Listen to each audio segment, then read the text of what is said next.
ऐकणार आहोत मिठू खार आणि राजा सिंहाचं हृदय ही गोष्ट. एकेकाळी एक खूप सुंदर जंगल होतं. त्या जंगलात उंच झाडं, रंगबिरंगी फुलं आणि गाणं गाणारे पक्षी होते.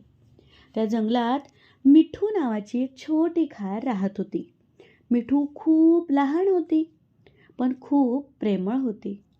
तिच्याकडे जे काही असेल ती सगळ्यांसोबत वाटून घ्यायची. त्याच जंगलात राजा सिंह राहत होता. आता तो जंगलाचा राजा होता.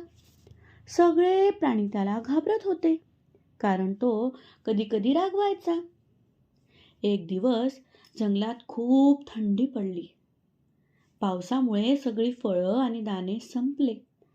लहान प्राणी उपाशी राहिले. मिठूकडे थोडे बदाम आणि दाणे होते. ती स्वतःशीच म्हणाली, मी एकटे खाल्ले तर? नाही नाही, आपण सगळ्यांसोबत वाटून घेऊया. ती सगळ्या लहान प्राण्यांना बोलावते आणि सगळ्यांना तिने थोडं थोडं खायला दिलं. सगळे खूप खुश झाले, पण मिठूकडे आता काहीच उरलं नाही. रात्री मिठूला खूप भूक लागली. ती थरथरत झाडाखाली बसली. तेवढ्यात जोराचा आवाज आला. धडाम! झाडाची फांदी पडली आणि मिठू अडकली. मिठू रडत म्हणाली, कोणी आहे का? कोणी आहे का? कोणी आहे का? तो आवाज राजा सिंहाने ऐकला. तो हळूहळू जवळ आला. सगळे प्राणी लपले, पण राजा सिंह थांबला. त्याने मिठूला पाहिलं. ती खूप घाबरलेली होती.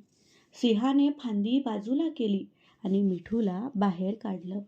मिठू घाबरत म्हणाली, धन्यवाद राजा, धन्यवाद. सिंह आश्चर्याने म्हणाला, तूच ती खार आहेस का? तिने आज सगळ्यांना अन्न दिलं. मिठू हसली. हो, ते थोडंसंच होतं. सिंह शांत झाला.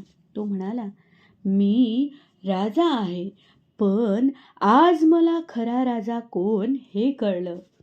दुसऱ्या दिवशी सिंहाने सगळ्या प्राण्यांना बोलवलं.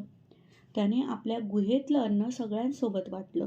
तो म्हणाला, आजपासून जंगलात कोणीही उपाशी राहणार नाही. सगळे प्राणी आनंदाने नाचले.